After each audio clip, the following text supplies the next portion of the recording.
Mes amis, je vais aujourd'hui répondre à la question que je lis partout en commentaire sur les réseaux sociaux, le site du Courrier, etc.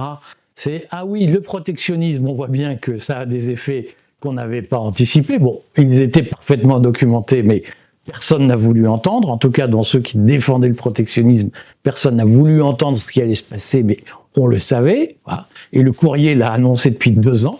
Bref, c'est un autre sujet. Je lis partout. Bon, le protectionnisme nous met dans la panade, mais c'est la récupération juste de ce que les grandes entreprises ne payent pas à cause de l'optimisation fiscale, notamment les grandes entreprises de la tech.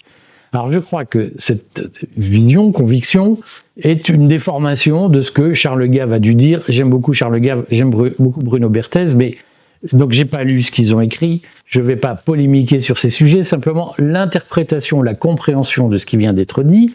Excusez-moi, mais vous avez fumé des pétards, c'est pas possible. Alors je vous explique pourquoi.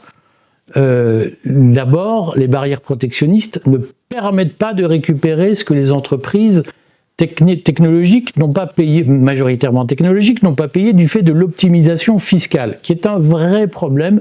Je fais un article dans le Courrier des stratèges pour expliquer, documenter, contextualiser ce problème.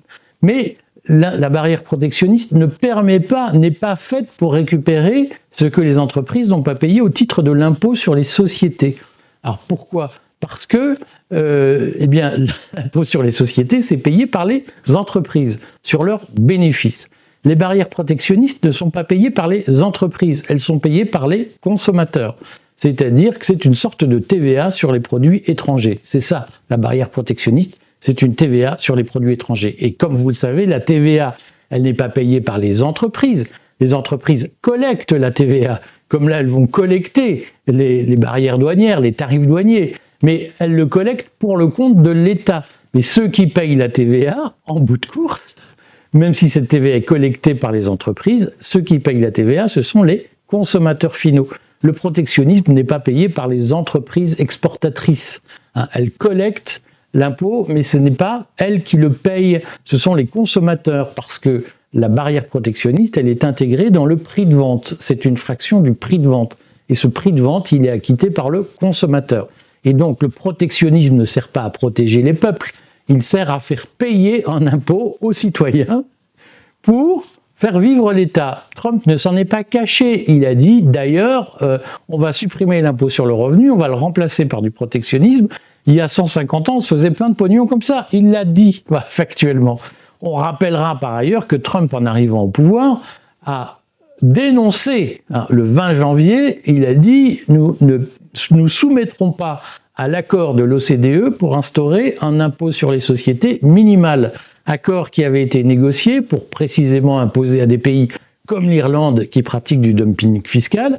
Donc cet accord de l'OCDE avait été imposé à des pays comme l'Irlande pour éviter ou limiter en tout cas le dumping fiscal et éviter que Meta de Zuckerberg, Google, Amazon, Apple, qui sont tous installés en Irlande parce que l'impôt sur les sociétés y était ridicule, eh bien, l'accord OCDE a été négocié pour que les grandes entreprises de la tech payent un minimum d'impôt sur les sociétés. Trump, en arrivant, a dénoncé cet accord en disant que c'était contre les intérêts américains. Et aujourd'hui, on nous dit « Ah oui, mais le protectionnisme, c'est pour lutter contre l'optimisation fiscale des entreprises de la tech. » Mais c'est Trump en premier qui organise cette optimisation fiscale. Je comprends bien que plein de gens ont envie de se dire « mais Trump est un mec bien ». Plein de gens n'ont pas envie de se dire « on s'est trompé ». On l'a vu au moment du Covid, ceux qui, à un moment donné, se sont dit « non mais le vaccin, ça marche pas ».